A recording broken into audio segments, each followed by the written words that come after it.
Muchísimas gracias por venir a todos y a todas. Y desde Medellín, Mario. Bueno, ¿qué te parece, Pablo? Pasamos al medio del asunto. ¿Qué te parece si hacemos esto de comenzando que es gerundio, ¿no? Fantástico, me parece estupendo comenzar con este rótulo tan chulo. Y me alegra un montón ver a gente, a tantos amigos y tantos compañeros de España y del otro lado del charco, ¿no? De América. Me encanta ver a Qué gente maravilla. de Colombia, Argentina, México, Nicaragua. Bueno, fantástico. Me encanta que haya tanta gente que nos está acompañando en esta primera jornada y que os animo a seguir por aquí, a seguir conectados a la comunidad de la academia de WordPress.com, porque se van a tocar temas muy interesantes y va a venir gente súper interesante. Ya lo vais a ver, lo vamos a pasar muy bien. Y si te parece, Mon, entramos en el tema. Yo te invito a que en cualquier momento participes de manera activa en lo que vamos a ir viendo, porque seguro que surgen ideas. Y si ves que alguien hace una pregunta que va muy a lo que estamos hablando en ese momento, incluso podemos parar y meterlo. Sí, Y luego, vale. sin problema. Vale. Y luego Si te veo muy enfocado, no, pero sí. A tu discreción, lo dejo En cuanto respires, hago pa. Fantástico. Porque tenemos muchas cosas que ver, porque le hemos llamado Desarrollando Webs en 2025 y vamos a ver un montón de tendencias que este año, que ya venían desde el 2024 un poco pegando fuerte, que se van a extender en 2025 y yo creo que van a ser en esta década las que van a estar marcando un poco, pues eso, ¿no? Hacia dónde va evolucionando el mundo de la creación de webs en la visión más amplia que podemos hablar del tema. ¿De acuerdo? Entonces, vamos a empezar ya directamente. Esto, lo que os decía, ¿no? Vamos a hablar un poco de tendencias emergentes, vamos a ver cómo se está redefiniendo de alguna forma el panorama, algunos cambios que estamos viendo en paradigmas, que hasta ahora los habíamos dado un poco no sé, por fijos, por estables, pero que están cambiando mucho en los últimos tiempos, ¿no? Esto es un poco lo que me gustaría que compartiéramos hoy. Básicamente 4 temas importantes y una reflexión que la vamos a dejar para el final, en el que vamos a hablar, por supuesto, de la revolución de la inteligencia artificial. Abrimos con eso, no podía ser de otra manera. Vamos a hablar del rendimiento, de la importancia que tiene el rendimiento de los sitios web, no solamente como una tendencia ya, sino como un valor ya estable desde hace mucho tiempo, pero en el que han entrado algunos aspectos últimamente muy importantes, la seguridad, por supuesto, y la arquitectura escalable y los gestores de contenidos headless, ¿vale? Si hay algo de todo esto, probablemente el punto 4, que es un poco el más técnico, que te suena pero no lo tienes muy claro, quédate, porque aunque no vamos a tener tiempo de profundizar demasiado, vamos a ver algunos ejemplos y yo creo que va a servir para que veas un poco un camino por donde vas a poder evolucionar en los próximos meses o en los próximos años, ¿vale? Entonces, lo primero es qué desafíos y oportunidades se nos están abriendo ahora mismo delante de nuestra mirada a todas las personas que vivimos de crear contenidos digitales, de crear productos digitales, en concreto de crear sitios web, ¿no? Que es de lo que vamos a hablar hoy. Pues primero, el ritmo absolutamente desenfrenado, ¿no? La tecnología avanza tan rápido que nos atropella. Yo creo que esta sensación la tenemos un poco todos, ¿no? Nos pasa que vamos viendo todas las novedades que vamos entrando y de alguna manera decimos, bueno, es imposible que me ponga al día con todo esto, ¿no? No voy a poder con ello. Me gustaría que la sesión de hoy nos sirva para provocar todavía más esa sensación, ¿no? Para provocar todavía más ese FOMO. Espero que no sea así. Pero vamos a ver un poco cómo esto no solamente afecta a nivel de desarrollo, a nivel de nuestro papel, sino a nivel de cómo los usuarios están consumiendo nuestro contenido. Que esto va a ser muy importante. La importancia de la adaptación estratégica, ¿no? Estamos desenvolviéndonos en un entorno súper competitivo en el que hay mucha gente que hace lo mismo que hacemos nosotros y aunque yo creo que una sensación que tenemos todos los profesionales es que hay trabajo de sobra en general, yo diría que el mundo del desarrollo web es seguramente uno de los oficios que menos desempleo hay, porque hay muchísimo trabajo, pero es verdad que hay mucha gente con la que es un poco difícil a veces destacar, ¿no? Hoy probablemente subirnos al carro de algunas tendencias va a servir para que seamos capaces de distinguirnos, ¿no? De diferenciarnos. Y finalmente, volviendo de nuevo a lo que es la experiencia del usuario, todo lo que tiene que ver con experiencias impactantes, ¿no? Experiencias web en las que el usuario, de alguna forma, disfrute de una experiencia distinta de lo habitual o no distinta en el sentido de ser espectacular, sino que se adapte de una forma absolutamente personalizada a lo que esa persona necesita en ese momento.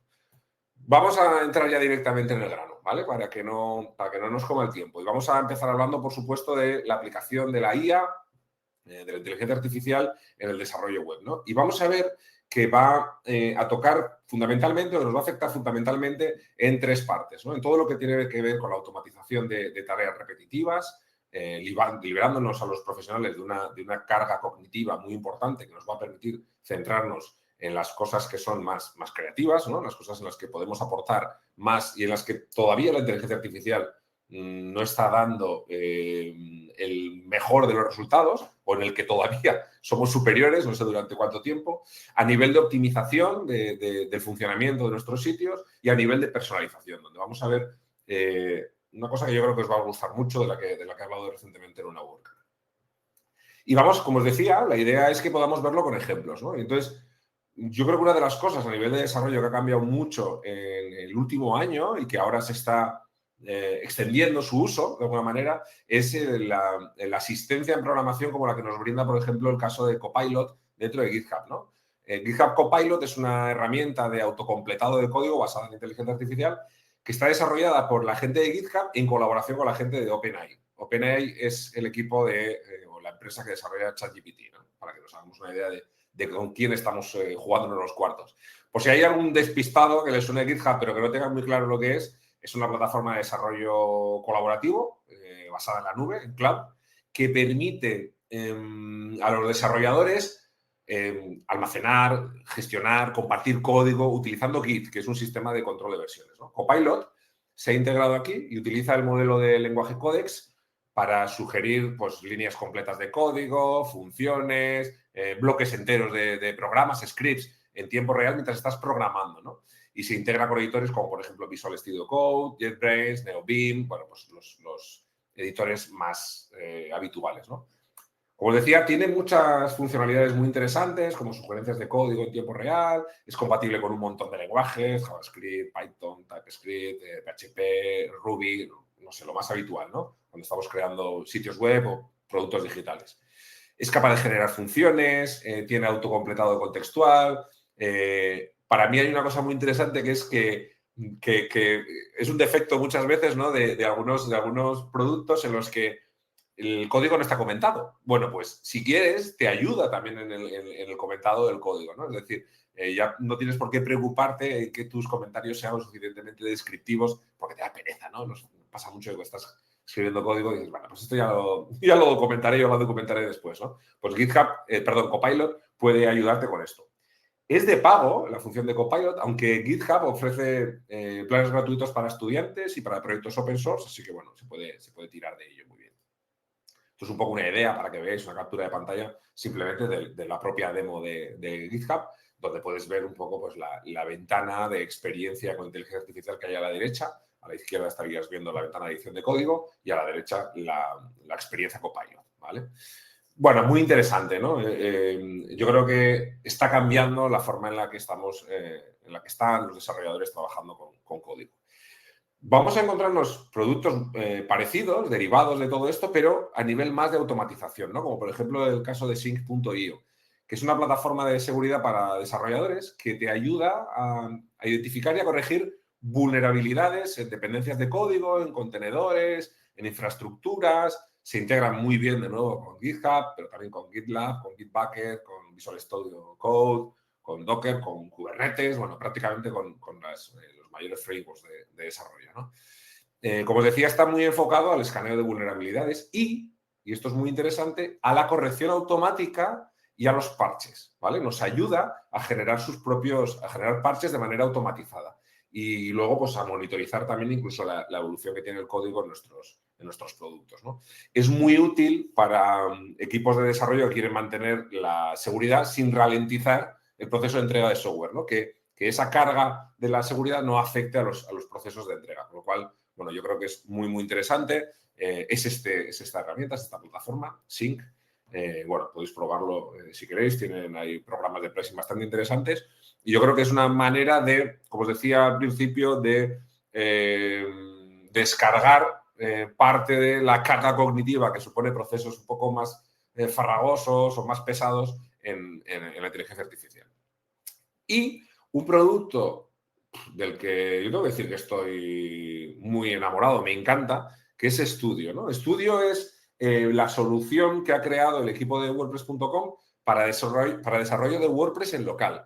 Existen ya software para desarrollo de WordPress en local que tienen además su propia solera, porque lleva bastante tiempo en el mercado, pero Studio es un enfoque totalmente distinto. La idea es, primero, es un entorno gratuito, algo muy importante, que te permite, es una aplicación que descargas en tu ordenador y te permite generar sitios de WordPress en local, con todas las ventajas que eso supone. Esos sitios en local pueden ser compartidos con tus clientes cuando estás trabajando como un desarrollador o como un freelance o en una agencia. Te va a permitir hacer actualizaciones en tu sitio web directamente conectándose desde el sitio local, es decir, tú desarrollas en local y puedes subir la producción directamente desde Studio. Y para mí, Studio tiene dos diferencias muy importantes con otras herramientas similares. Una es que no te requiere montar un servidor web para hacer esa especie pues como de demo o de que funcione como si fuera un servidor virtual, ¿no? Como los que habéis desarrollado en SAMP, pues sabéis un poco de qué estamos hablando, ¿no? Levantar todos los servicios en local, pues era un follón y llevaba cierto tiempo, era un poco farragoso. Bueno, Studio no funciona así porque funciona con Playground por detrás, está funcionando desde el navegador. Pero es que además, que esto es lo interesante, Studio tiene un asistente de inteligencia artificial con el que podemos crear sitios muy ágilmente. Si os suena WP-CLI, la línea de comandos para activar, para interactuar con WordPress, bueno, pues Studio tiene una interfaz que nos permite, de forma conversacional, solicitar cambios a WordPress, que esos cambios se traduzcan a WP-CLI y automáticamente se ejecuten muy rápido. Por ejemplo, instálame el plugin de WooCommerce, el de uno para facturas y otro para no sé qué, le pones los 3 nombres de los plugins, haces intro y pum, automáticamente se convierte en una instrucción de WP-CLI y se instala en un momento. Con lo cual, hay cosas que se pueden montar muy rápidamente creando blueprints dentro de Studio y luego ir configurándolos de esa manera mediante una interfaz conversacional. Yo creo que es muy bien. Y además, pensar que está a nivel de documentación, porque puedes hacerle consultas a nivel de desarrollo, está conectado con toda la documentación oficial de WordPress, con lo cual es el mejor asistente que puedes tener para consultar dudas, funciones que no conoces, bueno, está conectado con el códex, ¿no? De alguna manera es como si pudiéramos estar hablando con la persona más sabia del mundo en la documentación de WordPress, con lo cual yo creo que puede ser una ayuda muy interesante, sobre todo si es de esas personas que le gusta desarrollar en local, yo me considero de ese subgrupo. Aquí tienes algunas de las ventajas que presenta Studio en este nivel. Compartir vistas previas, súper útil para compartir con clientes. Instalación súper rápidas de WordPress, levantamos sitios en un momento. Desarrollo sin enredos, administración súper simple, acceder a la web desde donde quieras y creado por el núcleo duro de WordPress, ¿no? Por la gente que más sabe de WordPress del mundo, que es la gente que está detrás de WordPress.com, por supuesto. Esta es un poco la pinta que tiene, ¿vale? Está en el menú de la izquierda, es donde podéis ver el selector de sitios con los que estamos trabajando y en este caso aquí tenemos la interfaz de inteligencia artificial en la que, como ves, yo le he dicho que le he solicitado que instale WooCommerce. Arriba a la derecha podéis ver, instala WooCommerce, lo que le he dicho, y para instalar WooCommerce en tu sitio local de WordPress usando Studio, sigue estos pasos. Me dice cómo hacerlo y directamente me saca el código que puedo copiar y ejecutarlo en la terminal de WP-CLI. Y con esto tiro para adelante. Yo creo que es súper, súper interesante. Más herramientas en este mismo sentido. v0.dev, una plataforma de diseño de interfaces con inteligencia artificial. Este tipo de herramientas te permiten, hay varias, te permiten crear componentes de la interfaz de usuario, de UI, con solo describirlos en un prompt, ¿no? Por ejemplo, crear un menú de navegación, crear un footer, crear un buscador, un formulario. Es tan simple como detallarlo en el prompt y el sistema te devolverá el código de React en JavaScript compatible con SAP UI y con Tailwind CSS. Yo creo que es una pasada. Yo recomiendo, es gratuito, podéis crear una cuenta, es freemium, quiero decir, pero podéis crear una cuenta gratuita para probarlo. Y fijaros, esto es un poco la interfaz. A la izquierda es la ventana conversacional con el chat. Fijaros que yo le he metido un prompt bastante detallado en este caso. Genera una interfaz para una red de microblog con un color de acento tal, colores de fondo en tonos pastel, necesito un timeline con publicaciones. Básicamente, lo que hago es pedirle que me genere un Twitter. Y a la derecha, lo que veis es lo que ha creado la herramienta. Un titular, correo de microblogs, una ventana para introducir un texto, 3 botones para añadir imagen, vídeo o un sticker y debajo un ejemplo de una publicación de un usuario, ¿no? La herramienta me da todo el JavaScript que yo necesito para crear esto. Y además es contextual, es decir, yo puedo ir añadiendo modificaciones sobre lo que me acaba de crear. No es tan farragoso como cuando le pides una herramienta a una fotografía y luego ir haciendo modificaciones sobre la fotografía no es fácil, ¿no? Ya tienes que ir a una herramienta muy específica para ese tipo de procesos, ¿no? En este caso lo puedes hacer directamente a través del contexto de la ventana de chat e ir modificando. Ahora cámbiame el color de acento o añade una nueva función a la herramienta, a la interfaz, lo que sea, ¿vale? Más cosas que podemos hacer gracias a la ayuda de la inteligencia artificial, sanity checks automatizados, ¿no? Un sanity check es una validación rápida para asegurarte de que un sistema o un proceso o un dato, porque utilizamos también analítica de datos, tiene sentido antes de continuar con análisis más profundos o con trabajos un poco más evolucionados, ¿no? El objetivo al final es detectar errores obvios o inconsistencias en fases tempranas del periodo de desarrollo, ¿no? En el caso del mundo del software, del desarrollo del software, al final básicamente es comprobar que una aplicación compila antes de hacer pruebas más complejas o verificar que una API responde antes de que hagas pruebas mucho más detalladas, ¿no? Para eso se utiliza básicamente. Al final es un proceso que sigue una serie de pasos, detección de errores, corrección automática y mejora de la accesibilidad. Y tenemos herramientas que ya permiten hacer esto como Apply Tools, ¿vale? Apply Tools es una suite de inteligencia artificial que ofrece un servicio muy completo de esto, de sanity checks, y te permite validar cualquier tipo de interfaz de usuario, incluidos componentes, aplicaciones, documentos, para cualquier tipo de pantalla, para cualquier tipo de dispositivo. Es súper útil, ¿no? Porque, de nuevo, como decíamos antes con los temas un poco que comentábamos al principio, te descarga un poco de una parte pesada, ¿no? De alguna manera, de esa búsqueda de errores. En este caso, no tanto errores de código, sino como puede ser errores a nivel de la interfaz. Y esto es muy interesante porque además nos va a hacer recomendaciones a nivel de accesibilidad. Amigos y amigas, va a ser el año de la accesibilidad.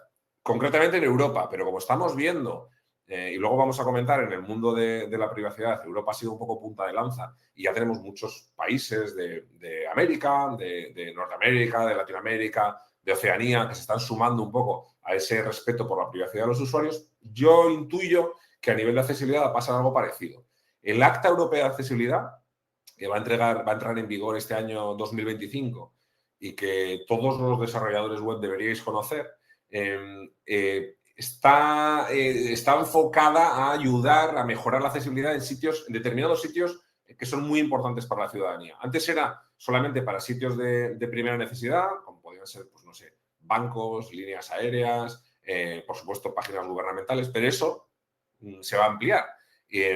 Quizás, Mon, un día uno de los webinars puede ir un poco orientado a todo esto porque vamos a tener que ser conocedores profundos de las características que tienen que tener los sitios a nivel de accesibilidad para crear sitios web profesionales para determinado tipo de clientes, ¿no? Entonces, perfecto.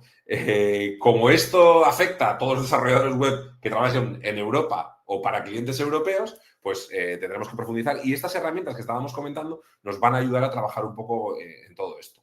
Ahí está publicada ya este acta europeo de accesibilidad, ya está publicada, lo podéis consultar para saber un poco con detalle cómo se afecta. No nos da tiempo ya a entrar en detalle, pero es un tema en el que ya empieza a haber bastante documentación en Internet. Y para cerrar este tema de la inteligencia artificial, de cómo aplica al mundo de desarrollo directamente, aunque luego vamos a volver un poco, quería dejar ahí anotado de forma muy puntual la importancia de los agentes, ¿no? De los agentes de inteligencia artificial. Los agentes son programas diseñados para tomar decisiones, para realizar tareas y para adaptarse a diferentes entornos sin que tengamos que intervenir nosotros de ninguna manera, ¿no? Se utilizan en aplicaciones que están normalmente orientadas a automatización de procesos y para mejora de la eficiencia, ¿no?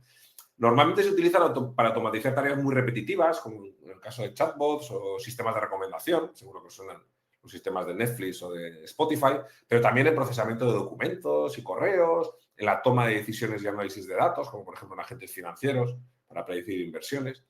en el control y navegación en entornos dinámicos, como por ejemplo coches autónomos o robots industriales, planificación. En resumen, los agentes de inteligencia artificial están orientados a ahorrar tiempo, mejorar la toma de decisiones y automatizar procesos en múltiples industrias. Por supuesto, también en las de desarrollo, ¿vale? Estas herramientas que hemos estado viendo hasta ahora, muchas de ellas en realidad son agentes, porque hacen procesos para los que una IA no está especializada. Quiere decir, al final, si estamos haciendo un sanity check, ahí tenemos 3 fases y cada una de esas 3 fases las afronta una IA distinta. IAs que están entrenadas de forma muy concreta en ese ámbito, ¿no? Y un agente lo que hace es coordinar el funcionamiento de esas 3 inteligencias artificiales. Con esto lo que quiero decir es que muchas de estas plataformas podemos crearlas nosotros, como desarrolladores, entrenar a una serie de IAs en tareas muy concretas y con un agente hacerlas trabajar de manera coordinada, ¿vale? Muy interesante esto y es algo en lo que tenemos que trabajar. No podía ser, hablando de desarrollo, de otra manera que comentar todo el tema relativo al rendimiento, ¿no? El rendimiento de un sitio web es algo fundamental. Tan fundamental que está incluso estudiado a nivel psicológico, ¿no? El umbral de Doherty es un principio de diseño de interacción que viene desde prácticamente de los años 60, ¿vale? Científicos de IBM ya estuvieron trabajando con él. Hace un poquito más de un año di una conferencia en WordCamp Zaragoza para hablar precisamente del umbral de Doherty. Pero básicamente viene a decir que hay una barrera en 400 milisegundos que es la diferencia entre que nosotros percibamos una interacción con una máquina como algo fluido o algo interrumpido de alguna manera, ¿no? Todo lo que supera esos 400 milisegundos, que son 0,4 segundos, hace que la experiencia de usuario ya se resienta de alguna manera. Yo creo que una de las formas de ver esto más ilustrativas últimamente, que me encanta cómo lo resuelven, son, por ejemplo, las aplicaciones de delivery o aplicaciones de VTC, tipo Uber, Cabify, todo esto, en las que los tiempos de espera en los que está buscando recursos, está accediendo a su base de datos para saber a qué distancia tenemos el vehículo más cercano o lo que falta para la entrega, ese tiempo de espera, porque obviamente eso es un proceso complicado que requiere cierto tiempo de conexión, normalmente tiene un proceso que hace que el flujo de información no se detenga en ningún momento. Y eso hace que la experiencia sea muchísimo más fluida, ¿vale? ¿Cómo podemos conseguir estas cosas? Obviamente hay una serie de técnicas a nivel de experiencia de usuario, a nivel de user interface, pero también tiene que ver con rendimiento puro, ¿no? Con músculo. Y todo esto pues va a estar, podemos medirlo de alguna manera o podemos ir poniéndole, ir aplicándole algunas KPIs, algunas métricas a través de las Core Web Vitals. Obviamente esto no es algo de 2025, ya llevamos con esto, pues no sé, yo creo que un par o 3 de años, ¿no? Pero fijaros que es muy importante saber de qué métricas estamos hablando, ¿no? LCP, que es el tiempo de carga percibido, FID, la interactividad de la página y el CLS, que es muy interesante y muchas veces está muy descuidado, que es la estabilidad visual durante la carga. Es decir, que no se produzcan saltos en la interfaz que se está cargando, cuando de repente hay una fotografía que no carga y la tenemos entre 2 párrafos y cuando en el momento que carga la imagen, ¡pum!, entonces se dispara un párrafo hacia abajo, ese salto produce una experiencia negativa y Google, a través de esta métrica, lo identifica y de alguna manera lo interpreta como un problema de experiencia de usuario, ¿no? Todo esto tiene, por supuesto, su impacto en rankings de búsqueda, es decir, en el posicionamiento de nuestros resultados, en la experiencia de usuario y también como una piedrita, como una chinita en el zapato en nuestra ventaja competitiva, ¿no? En nuestra diferenciación dentro del mercado digital. ¿Qué cosas podemos hacer para mejorar todo esto? Pues bueno, tenemos tecnologías de rendimiento avanzadas que no están en nuestro lado, digamos, directamente, como es la tercera versión del protocolo HTTP, que en principio está diseñado para mejorar la velocidad y la seguridad de las conexiones web. Funciona sobre Quick, que es un protocolo de transporte desarrollado por Google, que está diseñado para reducir la latencia, mejorar la seguridad de las comunicaciones y evitar algunos problemas que tenía el protocolo TCP. Y esto, en principio, los principales beneficios de utilizar HTTP3 y Quick es conexiones más rápidas, multiplexaciones sin bloqueos, hay una mayor seguridad, hay un mejor rendimiento en redes inestables, que por ejemplo en el caso de conexiones móviles o Wi-Fi pues esto es una ventaja muy importante. Y lo mejor de todo es que HTTP3 ya está soportado por los navegadores más usados, ¿no? Como Chrome, Firefox, Edge y sobre todo CDNs, ¿no? Esto es algo muy interesante, sobre lo que vamos a volver ahora en un segundo. CDNs. ¿Qué son las CDNs? Bueno, pues al final las CDNs son redes de entrega de contenido, ¿no? Las CDNs te ofrecen ventajas fundamentales, especialmente orientadas al rendimiento, pero también a la seguridad y a la disponibilidad del contenido, ¿no?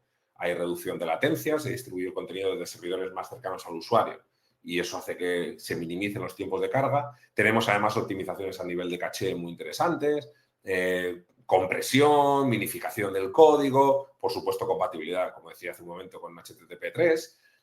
Tenemos mucha mayor disponibilidad y escalabilidad de los proyectos a nivel de balanceos de carga, redundancias, soportes para tráfico masivo, protección contra ataques de DDoS, bueno, muchísimas cosas, ¿no? Firewalls integrados, bueno, muchísimas cosas. Tienen además una de las ventajas que más me gustan de las CDNs que a veces no se tienen en cuenta es el ahorro que suponen costes de infraestructura, ¿no? Tenemos menos carga en los servidores de origen y esto reduce por la cantidad de solicitudes directas al servidor y eso tiene, por supuesto, normalmente impacto, ¿no? en el coste de los proyectos. Optimizamos el ancho de banda y tal. Hay muchas CDNs. Algunas de las más conocidas pueden ser Akamai, Fastly, AWS, pero sin duda la más conocida de todas es Cloudflare, ¿no? En estos días estamos oyendo hablar muchísimo de Cloudflare por algunos conflictos con la Liga de Fútbol Española, que está diciendo que Cloudflare se están beneficiando pues, plataformas de pirateo de televisión y tal. Bueno, si queréis luego en la sección de cervezas podemos debatir del tema. Pero en principio, una de las grandes ventajas de Cloudflare es que tiene un plan gratuito muy potente en el que ya contamos con protección de DDoS, con caché, con optimización y es muy interesante, ¿no? Yo hoy en día, cualquier sitio en el que el rendimiento sea fundamental, que además esté distribuido por todo el mundo, yo me plantearía directamente trabajar con una CDN.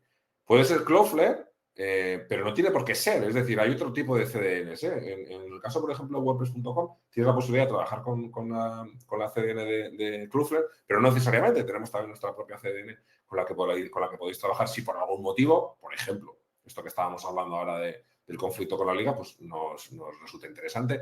Pues mira, podéis cambiar, ¿no? Poder probar la otra y a ver si la propia de WordPress.com, a ver qué os parece. Pero también os facilita el poder instalar Cloudflare. A nivel de esta optimización, quiero sacar aquí a un viejo amigo a la palestra, un viejo amigo muy renovado últimamente, que es Jetpack, ¿no? Que Jetpack, ya sabéis, los que ya peináis canas en el mundillo WordPress, ya sabéis que es un plugin multifunción para WordPress que está desarrollado por Automatic y que ofrece una suite de herramientas para mejorar la seguridad, el rendimiento, pero también la gestión de un sitio web, ¿no? Y últimamente también la creación de contenido. Yo creo que un día dedicaremos un buen rato a hablar de Jetpack porque tiene muchísimas cosas que si hace tiempo que no lo pruebas te estás perdiendo. Pero básicamente tiene aspectos relativos con la seguridad, como copias de seguridad, protección contra ataques por fuerza bruta, por malware, monitorización del tiempo de actividad del sitio. Como os decía, la CDN gratuita para imágenes y archivos estáticos está la de Jetpack propiamente. Optimizaciones de velocidad y de carga diferida, lo que en WordPress se llama lazy loading. Soporte para MP, si por lo que sea queréis conectarlo todavía. Y luego aspectos relativos a la personalización. Muy interesante y una forma muy fácil de hacerla desde la propia administración de WordPress sin tener que hacer cosas raras en ningún otro sitio, ¿no? Tiene la interfaz de administración, se realiza directamente desde el escritorio de WordPress y ahí tenéis una serie de pestañas que permiten navegar con las diferentes funcionalidades y activáis aquello que os interese a vuestro libre albedrío y aquello que no os interese lo mantenéis desactivado y de esa manera no tiene ningún impacto en vuestro sitio. Hay un poco leyenda urbana sobre esto, que si Jetpack es un plugin muy pesado. Bueno, no es así. En realidad, solamente está activo y solamente tiene impacto en el sitio aquello que hayamos activado. Lo que no tengas activo, pues simplemente no funciona. No funciona y, por supuesto, tampoco pesa. A nivel de experiencia de usuario, esto que comentábamos un poco del rendimiento, Cuando se hablaba del umbral de Doherty, ponía el ejemplo de Deliveroo, que era la captura que os enseñaba, hablaba de que, digamos que podíamos afectar a esa experiencia de usuario con un rendimiento de músculo, que es lo que hemos visto hasta ahora, pero también con lo que pueden ser de pequeñas habilidades a nivel de UI, ¿no? Y una de las más importantes, sobre todo para todos aquellos que trabajan en el mundo del e-commerce, es las búsquedas, ¿no? Puede ser en el e-commerce, pero también en los medios digitales, ¿no? En grandes periódicos o medios de comunicación. Las búsquedas pseudo instantáneas, ¿no? La sensación de que cuando tú tienes que buscar el proceso de ranqueo de resultados, pues es no solamente muy rápido, sino que además es de alguna manera muy personalizado, ¿no? Ya tenemos cierta costumbre de ver esto mediante las búsquedas de tipo Ajax, en las que empezamos a escribir y automáticamente ya nos sale un listado de resultados, pero además podemos hacer que esa experiencia todavía sea mucho mejor cuando estamos utilizando tecnologías que utilizan la inteligencia artificial para predecir qué es lo que necesita el usuario, ¿no? Y para mostrar búsquedas relacionadas o reinterpretación de las queries, ¿no? De las cadenas de búsqueda. Para mí el trabajo que está haciendo en este sentido Algolia, la herramienta de Algolia, la plataforma es un SaaS, por decirlo de alguna manera, pero que tiene un sistema, tiene la posibilidad de integración directamente con WordPress, es absolutamente brutal.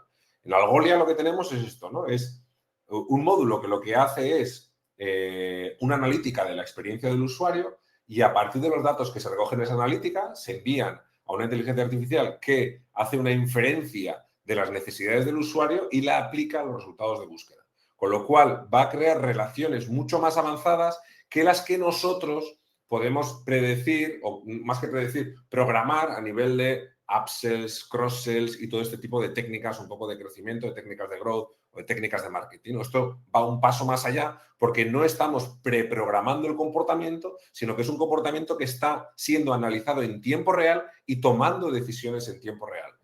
Las diferencias en porcentajes de conversión en los sitios que utilizan este tipo de tecnologías están empezando a ser ya muy llamativas y cubren de sobra los costes que implican este tipo de tecnologías. Yo ya sé que hay como cierto miedo a este tipo de servicios a nivel de inteligencia artificial, pero empiezan a tener ya precios muy asequibles para negocios online. Y cuando digo muy asequibles estoy hablando de precios mensuales por debajo de los 1.000 euros. Si estamos hablando de una tienda online, yo creo que empiezan a ser inversiones que están plenamente justificadas. Vamos con el tercer punto fundamental, que por supuesto es el de la seguridad, no podía faltar, ¿no? En este nivel vamos siempre a trabajar en diferentes aspectos, por supuesto, la sofisticación de muchos sistemas para protegerse de las amenazas cada vez superiores. Obviamente, la inteligencia artificial nos está ayudando a protegernos, pero también está ayudando a los malos a atacarnos. Autenticaciones mucho más robustas que las que hemos tenido hasta ahora y el cifrado de datos, ¿no? La protección de los datos que ya estamos recogiendo. Yo creo que ya este año ya empieza a ser el momento en el que amigos, amigas, empecemos a utilizar la autenticación multifactor en nuestros proyectos, en nuestros productos. No solamente como usuarios, ya nos hemos acostumbrado todos a que en Slack, en WordPress.org o en no sé qué plataforma nos logueamos y además tenemos que hacer una autenticación multifactor con el móvil, con el mail o con lo que sea, ¿no? Con una mochila o con lo que sea. Pero lo estás integrando ya en tus proyectos. Cuando estás creándole un sitio web a un cliente con WordPress, por ejemplo, ya estás integrando que el login sea multifactor, pues ya va siendo hora de que lo hagas, ¿no? Al final, una autenticación de este tipo es crucial para mejorar la seguridad de cuentas y sistemas. Al requerir un método de verificación complementario para acceder, pues ya no solo nos basta con una contraseña, sino que se combinan muchos factores, ¿no? Tienes más seguridad, tienes más protección contra ataques comunes, ¿no? Ataques de tipo phishing o stuffing, incluso ataques por fuerza bruta. Nos va a permitir, además, cumplir mejor normativas, como por ejemplo el Reglamento General de Protección de Datos y similares, que no solamente hablan de las cookies, hablan también de cómo estamos protegiendo los datos de nuestros usuarios, ¿no? Todo lo que tiene que ver con cifrado y todo esto. No viene de ahora, lo de las cookies es como muy reciente, pero desde el año 92 tenemos ya leyes de protección de datos que hablan de cómo estamos almacenando los archivos, la documentación que guardamos de nuestros clientes. nuestros clientes web o nuestros clientes como freelance o como agencia. Y todo eso se puede proteger mediante sistemas de este tipo con accesos, con factores, con multifactores, ¿no? para acceder a nivel de seguridad. Y, por supuesto, accesos más seguros en entornos remotos, ¿no? En el caso de que estemos trabajando, como muchos de nosotros, en teletrabajo, ¿no? En trabajo remoto. Ya sabéis que los tipos de factores que tenemos suele ser o bien es algo que tú sabes, como puede ser una contraseña o un PIN, algo que tienes, que puede ser un código en una aplicación como el Google Authenticator o un token físico o incluso un SMS, que por cierto el SMS es el menos seguro de los sistemas, o algo que tú eres, ¿no? Que puede ser una huella, un reconocimiento facial o incluso el iris en los proyectos un poco más de hardware, ¿no? El biométrico, es un sistema biométrico.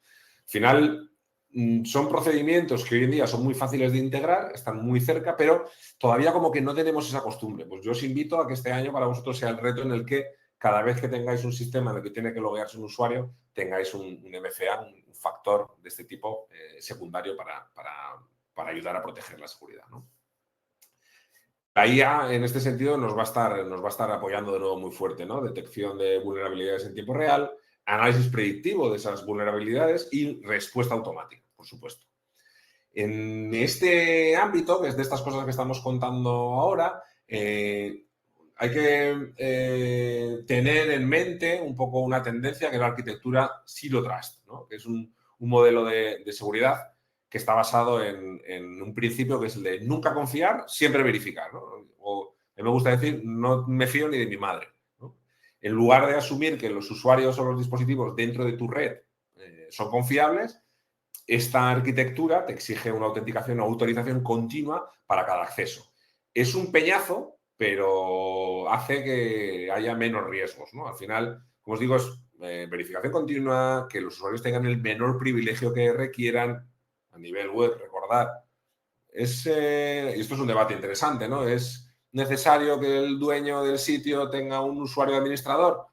¿O es interesante que, aunque tenga un usuario administrador, acceda regularmente al sitio con un usuario con menos privilegios para evitar ponerlo en riesgo? Bueno, pues sin duda. Esto es algo que hay que debatir, pero siempre intentar dar el menor privilegio necesario para la tarea que tiene que desarrollar la persona que se está logueando, ¿no? Segmentación de red para minimizar la superficie de ataque, monitoreo constante, como decíamos antes, uso del multifactor para acceder a los sitios y tal, ¿no? Todo esto tiene un impacto a nivel, son buenas prácticas, una colección de buenas prácticas que tiene un impacto en la minificación de las consecuencias de los ataques que podamos recibir. Y tiene a su vez, como decía antes, como ya adelantaba antes, impacto también en cómo trabajamos la privacidad del usuario, ¿no? Para mí, tres partes fundamentales o tres elementos fundamentales que tenemos que barajar. El respeto del Reglamento General de Protección de Datos o como se llame la ley en tu país. En el caso de los que estáis aquí, que estáis en Latinoamérica, muchos de vosotros ya estáis empezando, en Argentina, México, estáis empezando a tener reglamentos muy similares a los nuestros. Es genial, porque todo lo que hemos aprendido nosotros os sirve para vosotros adaptaros de forma mucho más rápida y no por ensayo-error como hemos tenido que hacerlo nosotros. Informar siempre al usuario de lo que estamos haciendo con sus datos, muy importante. Ser súper transparentes con las políticas de privacidad y que el usuario sepa en todo momento para qué estamos recopilando sus datos, ofrecerle funciones de que pueda borrarlos, que pueda eliminarlos de donde sea y que siempre tenga un control de esa información el usuario, ¿no? De alguna manera. Este año, esto lo dije el año pasado y creo que también lo dije el año anterior. Este año es el fin de las cookies de terceros. Bueno, no ha sido culpa mía. No he acertado en los dos años anteriores, pero no porque yo me haya equivocado, sino porque Google ha decidido cancelar o retrasar todo esto, ¿no? Por fin, correcto. Bueno, en realidad los cookies de terceros en algunos navegadores ya han desaparecido. En Opera, en Firefox, en Safari ya han desaparecido. Pero Google, que al final con Chrome es el que se come la mayor tostada del mercado, sigue manteniendo la funcionalidad de cookies de terceros. ¿Por qué? Pues porque Google, además del navegador, tiene un sistema de publicidad que sobrevive gracias a las cookies de terceros, ¿no? Entonces, en principio, ellos han comprometido a que este 2025 sea el punto de la desaparición.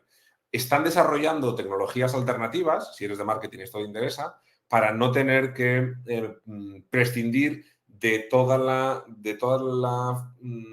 estrategias o todas las funcionalidades o todas las posibilidades que nos da el remarketing. Se va a poder hacer remarketing, pero de una manera quizás no tan precisa. Están trabajando en ese sistema y como no lo tienen del todo perfilado, por eso todavía mantienen las cookies de terceros en Chrome.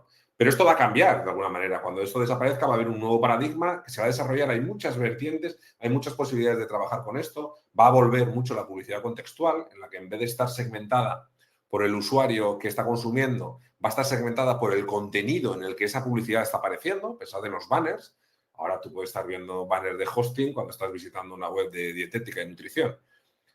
Ahora lo que va a suceder es que, o una de las estrategias que están evolucionando es que tú veas publicidad relativa al contenido que estás consumiendo, ¿no? En ese caso, el match parece que tiene cierto sentido y que se va a poder trabajar. Bueno, ya veremos cómo evoluciona. Pero además de esto, tenemos una tecnología como es UTIC y su Consent Hub, UTIC es una empresa europea que la formaron las grandes telcos europeas, Deutsche Telekom, Orange, Telefónica y Vodafone. Y el objetivo de UTIC es ofrecer publicidad de contenidos personalizados en Internet, siempre con el consentimiento previo del usuario, respetando de alguna manera su privacidad, ¿no? Está orientado a que podamos hacer remarketing con aquellos usuarios que ya hayan aceptado en la plataforma de Consent Hub de UTIC que quieren recibir esa publicidad, ¿no? Y a partir de entonces entran en listados o en cohortes de usuarios con un comportamiento, con unos intereses determinados a los que se les ofrece esa publicidad segmentada. De momento, UTIC solamente funciona en dispositivos móviles, pero, bueno, yo no descartaría que sea algo que termine traspasándose a escritorio también. De momento, esto es lo si habéis oído hace un par de años, se habló de la super cookie, bueno, esto es la cookie, ¿no? Sería la super cookie de terceros, se convertiría en UTIC y, bueno, nos permitiría seguir trabajando a nivel de marketing. Bueno, veremos. De momento, en los sitios web para dispositivos móviles donde se activa, es una capa que está todavía antes a la del banner de cookies. Es decir, tenemos la capa de UTIC, que tendrá un aviso legal, y a continuación la primera capa del banner de cookies. Por lo cual, ya es una segunda capa, un segundo muro que tenemos que superar para acceder al sitio. Así que, bueno, pues igual no es lo más interesante, pero de momento es lo que tenemos. Llegamos a la parte quizás más técnica. No voy a entrar en mucha profundización, pero sí dejar, por lo menos, sembrar algunas ideas para que vayáis explorando estas posibilidades, ¿vale? Los headless CSS. Al final, la arquitectura escalable, ¿qué es? Pues es una estrategia de creación de productos digitales en las que la flexibilidad, la modularidad y el rendimiento son los ejes sobre los que construimos, ¿de acuerdo? Derivados de este planteamiento, pues por ejemplo, los generadores de sitios estáticos, que son herramientas que generan páginas web a partir de archivos de contenido, por ejemplo, JSON o incluso Markdown, y plantillas de diseño. Y esto se genera antes incluso de que el sitio sea desplegado. De esta manera mejora mucho el rendimiento. Imaginaos cargar un sitio estático es rapidísimo. La seguridad pasa ya a un nivel estratosférico porque ya no tenemos accesos a nivel de usuario de edición y la escalabilidad es enorme, ¿no? Al final se escriben contenidos en archivos, se aplican a estos archivos plantillas de estilos predefinidos, el generador compila todo esto en un archivo HTML, CSS y JavaScript y el sitio generado se despliega en una CDN de tal manera que se carga súper rápido. ¿Se puede crear un sitio en WordPress y mediante un generador de sitio estático convertirlo a esto? Sí, se puede hacer. Aquí las ideas ya empiezan un poco a trabajar, ¿no? Se puede hacer también con frameworks de JavaScript. En este caso, Next y Nuxt no son generadores de sitios estáticos puros, pero tienen esta función, ¿no? Pueden funcionar de esta manera. Al final son frameworks de meta-frameworks y permiten que haya, pues, como muchas estrategias de renderizado y una de ellas es precisamente la generación estática. Además, tenemos tecnologías como el serverless pre-rendering, que es una técnica de renderizado que utiliza precisamente la generación de sitios estáticos y el renderizado en servidor, hace un poco une los dos mundos en entornos serverless, y el objetivo es ofrecer contenido pre-renderizado con actualización dinámica, sin la necesidad de tener servidores dedicados, ¿no? Es una evolución, de alguna manera, de los sitios estáticos. Permite, pues, experiencias mucho más dinámicas porque no sacrifican el rendimiento, utilizando además infraestructuras serverless y manejan la regeneración de páginas bajo demanda, es decir, nos permiten mantener esa capacidad de edición del contenido sin tener que hacer todo el proceso posterior. Vamos a escuchar hablar muchísimo de Headless CMS, de gestores de contenidos descabezados, por decirlo de alguna manera, que al final son sistemas de gestión de contenido donde el backend, la parte de gestión del contenido, está separada del frontend, ¿no? de la visualización del contenido. En lugar de generar páginas web directamente, el contenido se entrega a través de una API para que pueda ser utilizado en una plataforma distinta, ¿no? Básicamente, tenemos un gestor de contenido que es el CMS, como puede ser WordPress, ahora lo veremos. Los editores crean, administran contenido desde un panel de administración, como el que todos conocéis. Este contenido se entrega mediante una API, el contenido se almacena en el CMS y se entrega al frontend mediante una API y se produce un renderizado. Este renderizado se puede dar en una página web, pero también en una aplicación para dispositivos móviles, en una Smart TV, en un frigorífico conectado a Internet, cualquier cosa que sea de Internet of Things, de Internet de las cosas, puede ser la plataforma en la que se pinte o que se renderice el contenido que estamos generando en nuestro CMS, ¿no? ¿Qué ventajas tiene esto? ¿Por qué haríamos esto? Bueno, pues básicamente por la flexibilidad, ¿no? Se puede usar con cualquier tecnología de frontend. Por ejemplo, con React, como decíamos antes, con Next, con Vue. Es multiplataforma. Podemos tener un mismo backend para múltiples canales. Web, aplicaciones, la tostadora. Es escalable, mejor rendimiento porque utilizamos, normalmente se basa en el uso de CDNs y cachés optimizadas. Y además es súper seguro, porque como no tiene un frontend integrado, reduce muchísimo la superficie de ataque. Bueno, es súper seguro, depende de muchas cosas, ¿no? Pero es más seguro en general que un CMS en el que el frontend y el backend están directamente integrados, ¿no? Dentro del CMS. ¿Cuándo deberíamos pensar en que tenemos que utilizar Headless CMS? Pues normalmente para proyectos que necesitan mostrar el contenido en diferentes dispositivos o en diferentes plataformas, cuando estás buscando mucha flexibilidad en el desarrollo del frontend, cosas que quizás en tu plataforma no podrías hacer, en webs, en apps de alto rendimiento, donde necesitas un frontend desacoplado, y por tanto, pues no parece ideal para proyectos pequeños, de alguna forma se nos iría un poco de las manos, pero quizás en esos, pues un WordPress convencional es suficiente, ¿no? O no, va a depender mucho de cada caso.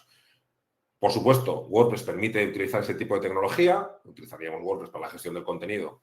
Tendríamos un frontend desacoplado al que nos conectaríamos a través de la API REST o a través de GraphicQL, que es un plugin que vamos a ver ahora, que está orientado precisamente a eso, a mejorar el rendimiento, a minimizar los problemas de seguridad y a tener una mayor versatilidad y que pues trabaja un poco en esta línea, ¿no? Nosotros creamos nuestro sitio con WordPress, instalamos el plugin de WP GraphicQL y generamos a partir de ahí, lo conectamos con un frontend, ¿no? Esta es la página web del proyecto de GraphicQL, la API para WordPress, como os digo, es su plugin que se instala y directamente te ayuda o te facilita la conexión con tu frontend, ¿no? Con el sistema que estés utilizando para el frontend.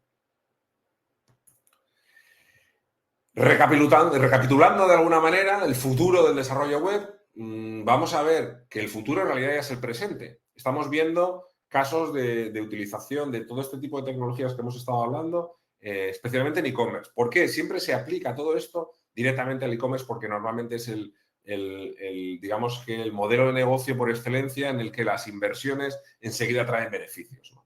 El retorno de la inversión es muy inmediato. Entonces ya nos encontramos con recomendaciones personalizadas, es decir, la inteligencia artificial sugiriendo productos basados en el comportamiento del usuario, bien en los resultados de búsqueda, bien en las listas de productos en cross-sells y en upsells, o incluso recomendando productos a través del chat. Es decir, chatbots asistentes a los que les vamos preguntando o presentando nuestras necesidades y ellos nos van sugiriendo productos, ¿no? A través, como os digo, pues de asistentes de compra. Pero también en todo lo que tiene que ver con la optimización de la conversión, ¿no? Analiza el comportamiento para recomendarnos o para cambiar incluso la interfaz por la que estoy navegando, reordenando el menú principal, modificando las llamadas a la acción del sitio para que se mejore de alguna manera mi tasa de conversión. Incluso a nivel de logística y de producción. Es decir, ya existen plataformas operativas en las que podemos hacer una predicción de la demanda que vamos a tener en el sitio para modificar el stock que tenemos disponible para saber en qué momentos imaginaos que tenéis que producir el producto que vendéis, ¿no? Que fabricarlo. Bueno, pues cuándo deberíamos producir menos o cuándo deberíamos producir más, optimizando rutas de entrega, teniendo en cuenta aspectos de tipo geopolítico, por ejemplo, para saber cuáles son las rutas de entrega cuando estamos haciendo distribuciones por todo el mundo, o incluso sistemas de control de calidad mediante robots que monitorizan las líneas de producción y pueden mejorar o resolver problemas en tiempo real, ¿no?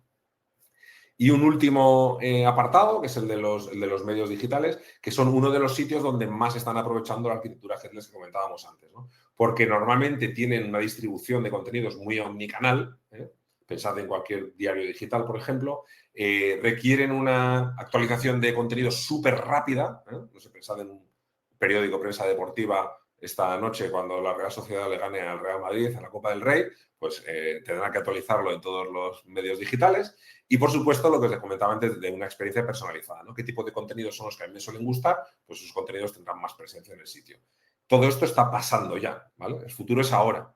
No nos queda más remedio que adaptarnos, como os decía antes, de una manera muy rápida. Obviamente no va a ser en todos los frentes a la vez, pero tendrás que elegir aquellos que sean más estratégicos para ti. Innovación constante, por supuesto, ir probando todas estas cosas y estudiando para el futuro, porque para evitar que nos coma, ¿no? Como decía ayer un compañero en la meetup de Irún, nos va a comer la inteligencia artificial. Bueno, no nos va a comer. La idea es que nos ayude precisamente a comer mejor a nosotros, ¿no? Y esto es un poco lo que quería compartiros con vosotros. Así que, si queréis, ya he visto que habéis estado poniendo cosas ahí en el chat. Si queréis, retomamos alguna de ellas o como veas, Aragón.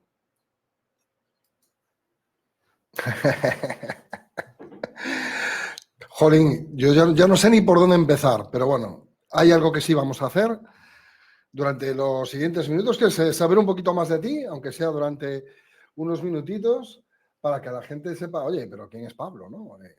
Y que está en este programa. Bueno, Pablo, Growth Data Lead en Product Hackers. Muchísimas gracias por la presentación en esta primera sesión de la Academia WordPress.com. ¿Qué haces en Product Hackers? ¿Qué es un Growth Data Lead? Pues mira, yo me ocupo, tenemos dos funciones en el equipo de Data en Product Hackers. Una es dar asistencia en análisis, en recogida y análisis e interpretación de datos a los experimentos. Nosotros hacemos experimentos orientados a crear acciones de mejora, de crecimiento de nuestros clientes. Y otra es directamente proyectos de instrumentación analítica, de análisis de datos en las propias webs de los clientes, ¿no? Ayudándoles directamente en la generación del negocio. No tanto en la experimentación, en el crecimiento de detalles, sino directamente en el análisis de lo que sucede en sus sitios para mejorar. Empecé en esto en el mundo de WordPress y a partir de ahí pues he crecido hacia otro tipo de plataformas y sigo manteniendo, por supuesto, en el mundo de WordPress ahí, pero ya un poco de manera más amplia. Este es un tema que creo que ya te lo he visto dar en alguna WordCamp sobre datos en WordPress, ¿no? Analíticas en WooCommerce. O sea, ¿qué cosas tiene, qué cosas no tiene WordPress, qué cosas tiene, qué cosas no tiene WooCommerce y cómo se van complementando con herramientas externas? Creo que de esto también deberíamos hablar un día, que además es tu tema, súper tema. Sí, es mi tema más core. De hecho, estaré en WordCamp Madrid hablando de cómo montar un sistema analítico completo para WooCommerce. Fantástico. Fundamental. Hoy en día, para mí, no tiene sentido un producto digital en el que la analítica no ocupe una parte muy importante de la infraestructura, de la inversión en el negocio. Puede ser, no tiene por qué ser inversión económica, puede ser inversión en recursos humanos, pero es fundamental. O sea, para mí no tiene sentido lo mismo que no tiene sentido montarte en un coche sin un cuadro de mandos que te diga hacia dónde vas, de dónde vienes, a qué velocidad vas y cuánta gasolina te queda. Buen ejemplo. Nadie entendería eso, pues con un sitio web o con un producto digital, para mí es exactamente lo mismo. Sí, además en una empresa como Product Hackers, en los que os dedicáis al growth y al experimentar, o sea, los datos, no tendría sentido. No se podría hacer growth marketing si no fuera por esa capa importante, ¿no? Exacto. Muy bien, la verdad es que ha sido una presentación muy extensa en la que has tocado muchos palos. ¿Cuál ha sido, de lo que has hablado hoy, yo creo lo que más relevante crees que es, lo que más puede hacer cambiar el mundo del desarrollo, de la creación web, que ya sabemos que, bueno, que puede ser que sea la inteligencia artificial, no sé, se dice por ahí, pero de los temas que has comentado hoy, ¿cuál crees tú que es el que nuestra audiencia le tiene que dar un poquito más de relevancia? Mira, para mí, ¿sabes lo que pasa? Siempre intento llevarme todo esto a la parte más de experiencia de los usuarios con nuestros productos. Porque es verdad que nosotros tendemos, digo nosotros los profesionales de Internet, de los sitios web, tendemos un poco a llevarnos qué puede aportarme la IA a mi experiencia de trabajo, ¿no? Pues yo creo que algo que estamos viviendo todos es ChatGPT como un asistente para preguntarle dudas, para consultarle dudas, otras herramientas como Cloud, incluso para resolver cosas de código, o Copilot, como estábamos viendo hace un momento, y eso me soluciona mi día a día. Pero ¿eso qué impacto tiene en los clientes, en los usuarios del sitio, ¿no? No solamente en el cliente que me paga a la hora de crear un sitio, sino en los usuarios de ese sitio, ¿no? Porque el objetivo está ahí. O sea, nuestro objetivo es alinear las necesidades de nuestros clientes con sus usuarios. Ese es nuestro trabajo, ¿no? Entonces, yo suelo tender, por deformación un poco profesional, a centrarme más en la parte de la experiencia del usuario. Para mí, lo que va a cambiar todo es que la web que visita Mon o Alex ahora mismo y la que visito yo, siendo la misma URL, son webs distintas. Porque son webs que están teniendo en cuenta nuestro historial de búsqueda, las veces que hemos estado, nuestro perfil sociodemográfico, nuestros intereses, y la experiencia va a ser absolutamente distinta respecto a los contenidos, Qué locura. o al diseño, hoja de estilos personalizada, selección de productos. Va a ser una pasada. Hace poco me decía mi mujer, estábamos hablando de una conferencia que iba a dar, íbamos en el coche y me decía, iba conduciendo ella y me decía, ¿sabes qué? El otro día estuve en una web y me dio la sensación de que la web estaba cambiando a medida que yo estaba... o sea, que la web sabía lo que yo necesitaba. Ostras, tío, ya el usuario se está dando cuenta. Mi mujer es un usuario tipo. No es una profesional, no se dedica a nada de esto. Bueno, pero ha tenido ahí vista, ¿eh? Claro, y ya estaba teniendo la sensación de que la web sabía lo que quería. Eso es bueno. Eso es bueno. Da un poco de miedo. Ahora todavía da un poco de miedo, pero es bueno. Yo creo que eso es en lo que vamos a notar. En diseño de experiencia de usuario predictiva. Fantástico. Vamos a hacer una cosa, Pablo. ¿Hay alguna pregunta? Entonces, pues vamos a este momento en el que la audiencia participa y he seleccionado algunas cositas por ahí que voy a ir colocando. Tun, turutun, turutun, turutun, tun, tun. ¿Y dónde está? ¿Dónde está? ¿Dónde está? Q&A. Vale, vamos allá. Bueno, la primera, que tú mismo la dijiste, ¿no? ¿Quién ha puesto esto que no veía el nombre aquí? Sí, lo pone, lo pone. Ay tú. Wow. Oye, pues Bueno, mira. tenemos un cuarto de hora en total, o sea que, nada, una pequeña referencia. Yo creo que para la gente que no está en España, que es más de la mitad hoy, creo que sería bueno que la gente entendiese qué está pasando, ¿no? Con este tema, que es un tema, además, muy relacionado con lo que hacemos en Automatic, relacionado con el open source, código abierto, con la web abierta, y han vulnerado directamente esta libertad que se supone que debemos tener, ¿no? ¿Haces una introducción, Pablo, por favor? Sí, básicamente, bueno, como ya sabéis, la Liga de Fútbol tiene un convenio con algunas plataformas televisivas, en este caso Movistar y DAZN, con el cual tú tienes que ser cliente de estas plataformas para poder ver el fútbol en España, ¿no? La Liga, la Champions, la Europa League y todo esto. Y como los precios pues, son bastante importantes, pues hay un modelo de negocio que consiste en piratear el fútbol y rentabilizarlo en base pues, a publicidad, a banners y cosas así.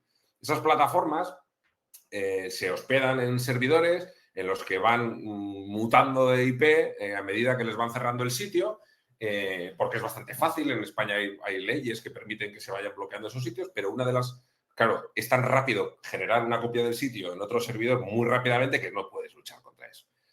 ¿Qué pasa? Que una forma que han encontrado de luchar es bloquear los accesos a través de CDNs, precisamente. Es como Cloudflare, que es la que utilizan muchísimos de estos sitios, ¿no? Entonces, estos proveedores de servicios lo que hacen es que a sus clientes, los clientes de Movistar y los clientes de otras operadoras ya, cuando van a acceder a una URL de uno de estos sitios que se va a conectar a través de Cloudflare, lo que hacen es bloquear esa conexión y no puedes verlo.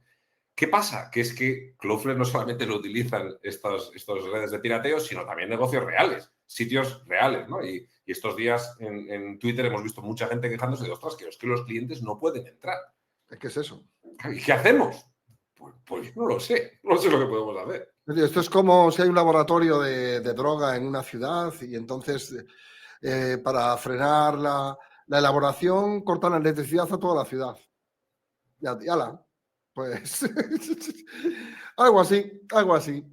Sí, es un tema muy candente ahora mismo porque se considera un abuso, lógicamente. Hay gente que tiene su negocio online y que los usuarios no pueden acceder a sus webs y por lo tanto no pueden seguir con su negocio porque un proveedor de servicios audiovisuales ha conseguido que un jueza, emita una orden para poder continuar así. Y esto, pues creo que traerá tela durante los próximos meses, porque no tiene pinta de que vaya a terminar pronto. No parece, porque además estos temas legales son muy farragosos y es difícil que alguien vaya a obligarle a la liga a que presione a las plataformas, a que deje de presionar a las plataformas. Claro. El problema es grave porque fijaros que está afectando incluso a plataformas como GitHub. Hay programadores que los días que hay fútbol no pueden programar en GitHub porque no se pueden conectar. De verdad, es que esto es alucinante. Es muy, muy, muy loco, pero pues ahí estamos. Hay una cosa, por cierto, he visto en el chat que hay un comentario que me ha parecido muy interesante. Mira, voy a ver si lo puedo... Sí, sobre los sistemas biométricos. Mira, este... sí. Creo que es este. Esto. Sí. Comentaba Juan, decía, el sistema biométrico no lo recomiendo mucho para las personas que tienen problemas de piel o huellas no reconocibles. Lo digo porque conozco a 2 personas cercanas con ese problema.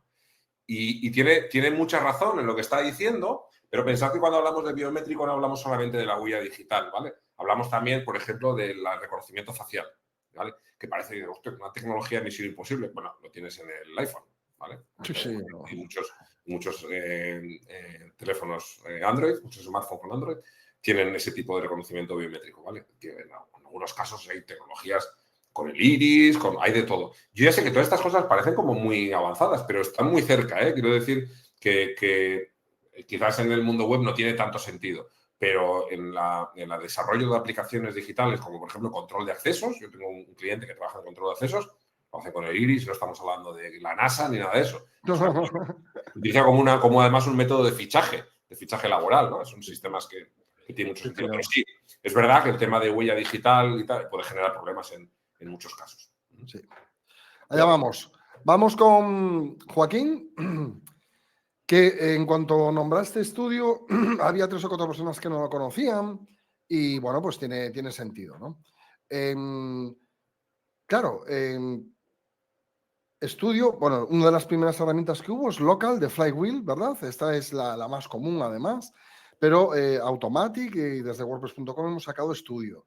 ¿Y tú lo utilizas? ¿Lo has utilizado en algún momento, Pablo? Sí, lo utilizo para crear sitios. Lo utilizo muchas veces también para, digamos que yo lo utilizo con 2 funciones, básicamente. Crear sitios en local para desarrollarlos muy rápidamente y para hacer test de cosas que tengo en un sitio que está en producción por el que sea no tengo staging o no voy a utilizar staging en ese momento. Muy bien. Para eso lo utilizo mucho, para hacer temas experimentales, para dar cursos y cosas así, que pueda montar un sitio muy rápidamente. Sí se puede conectar local con prácticamente con cualquier servidor, pero las funciones más avanzadas son cuando nos conectamos con WordPress.com. Con WordPress.com, efectivamente. Muy bien, muchas gracias, Joaquín, por tu pregunta. Vamos con, bueno, que más que una pregunta, pues Jan hacía esta reflexión. Hoy salió la noticia que ya se puede integrar también Gemini a Visual Studio Code, así como lo hace Copilot y con más cosas gratis, ¿no? ¿Qué te parece? Es decir, jolín, es que al final programar, yo creo que está en la mente de todos la pregunta, ¿no? Harán falta programadores, seguro que sí, sin ninguna duda, ¿no? ¿Son tan efectivas estas herramientas? ¿Están realmente a un nivel que pueden corregir, optimizar código para gente que tiene ya pues, un conocimiento? Alguien que es senior, por ejemplo. Yo creo que sí. Yo creo que precisamente son más útiles para los seniors. Fíjate lo que te digo. O sea, yo creo que el efecto wow se produce más en juniors o incluso en gente que sin grandes skills de programación, pero el uso realmente o la ventaja realmente está en gente mid o senior, que son los que están sacando realmente partido porque son capaces de distinguir cuando la IA no está ayudando. Es decir, claro, que la IA, cualquier cosa que aportas, si tú eres muy junior y dices, oh, es fantástico, pues ya lo tengo, pero un senior enseguida detecta dónde está el problema, ¿no? Entonces es mucho más capaz de discernir todavía en esta fase. Y yo, por ejemplo, me pasa mucho que hacemos mucho coprogramación en Product Hackers, precisamente con los equipos de ingeniería, en los que estamos trabajando en un proyecto y el ingeniero está creando el código y estamos con Copilot abierto que está haciendo sugerencias, ¿no? Y enseguida el programador, que es muchísimo más senior que yo, desde luego, enseguida detecta si es útil o no es útil lo que le está aportando, ¿no? El flujo es mucho más interesante, mucho más productivo, por decirlo de alguna manera. Pero no está muy claro que en lo que es la generación de scripts, de pequeños snippets, que es lo que hemos llamado muchas veces, pequeñas funcionalidades, en el caso de WordPress, por ejemplo, pequeñas funcionalidades que puedan ser, pues, modificar un pequeño aspecto en el escritorio o añadir de repente en una plantilla de nuestro sitio pues una determinada funcionalidad o que se pinte un valor de cualquier variable que estemos guardando en la base de datos. Ostras, es que cualquier herramienta de estas con eso es súper eficiente. ¡Qué maravilla! Muchas gracias, Jan, por tu pregunta. Bueno, esta es casi para mí. A ver, Juan, lo cierto es que cuando hablemos de WordPress por defecto estamos hablando de WordPress.org, de la herramienta open source, que puedes encontrar, que puedes desarrollar a nivel local, subir el software a un servidor, instalarlo desde un proveedor de hosting, que ya tendrán sus preinstalaciones, etcétera. Y cuando hablemos de cosas de WordPress.com lo indicaremos, porque WordPress.com es un proveedor de hosting. Tiene esa parte de hazlo tú mismo, tal, pero luego tenemos productos de hosting. Entonces, cuando hablemos de beneficios y herramientas de WordPress.com, lo especificaremos. Juan, lo que quería aclararlo por eso, porque habrá gente que dirá WordPress.com, pero esto no es WordPress.com. No se preocupen. Cuando hablemos por defecto es WordPress.org, que es el software open source. Y cuando sean cosas específicas de .com lo diremos. Quería hacer la aclaración. Muy bien aclarado. Muy bien aclarado. Vale. Pregunta de Juan. ¿Consideran que a nivel de rentabilidad los usos de inteligencia artificial aumenten los costes de los clientes? Para mí, ahora mismo, no necesariamente. Bueno, tenemos que ver un poco a qué te refieres con clientes, ¿vale? Quiero decir, de clientes de ti como freelance o como desarrollador en una agencia, o estamos hablando de cliente final. Yo ahora mismo lo que estoy viendo es que en líneas generales, esto es algo que está evolucionando, ¿eh? Quizás esto lo vemos dentro de un año, esta sesión de la academia, y dices, bueno, esto ha cambiado. Yo lo que veo ahora mismo es que todos los productos cuyo aporte de valor principal se centra en la inteligencia artificial, que normalmente son evoluciones de cosas que ya existían, antes hablábamos, por ejemplo, de los buscadores, ¿no? Por recomendadores. Los buscadores avanzados ya existían hace algún tiempo. Es decir, en e-commerce, en WordPress, por ejemplo, pues estaba integrando DoFinder, que era un buscador avanzado desde hace mucho tiempo. Es un SaaS, que es un buscador avanzado, ¿vale? Estos buscadores que están potenciados con la inteligencia artificial cada vez tienen un precio que se acerca más a los que eran los buscadores avanzados básicos. Estamos entrando ya en esa horquilla. Entonces, no tiene por qué repercutir necesariamente en un crecimiento del coste de la producción, ¿no? No necesariamente, o cada vez menos justificado eso. Ahora, a la hora de establecer un pricing, no tiene que, mi recomendación es que no esté relacionado con lo que a ti te está costando crear ese producto o entregar ese servicio, sino en el valor que estás aportando al cliente. Es decir, si yo estoy trabajando muy poquito, pero estoy aportando un valor brutal al cliente, el precio tiene que estar acorde con ese valor, Exacto. no con lo que a mí me ha costado. Exacto. Muy bien. Muchas gracias, Juan, por la pregunta. Nos quedan 3 minutos. Entonces, hace Alex, que supongo que es Alex de Nicaragua.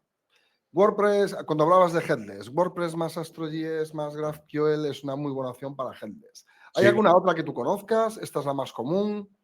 Esta ya había oído hablar de ella y sé que el rendimiento es muy interesante y sobre todo que la integración no es demasiado compleja. Todo este tema del headless da un poquito de vértigo porque en el momento que ya metes una capa que escapa, digamos, al control de la creación de sitios con WordPress, bueno, que escapa, no, que se sale fuera un poco de ese ámbito, pues da un poquito de impresión. Esto es algo, desde luego, para frontenders, ¿no? Para gente especializada un poco. Pero sí, esta combinación, este stack que comenta Alex, se había oído hablar de él. De hecho, yo creo, no estoy seguro, no recuerdo ahora si es el que precisamente recomiendan en el plugin de WP GraphQL.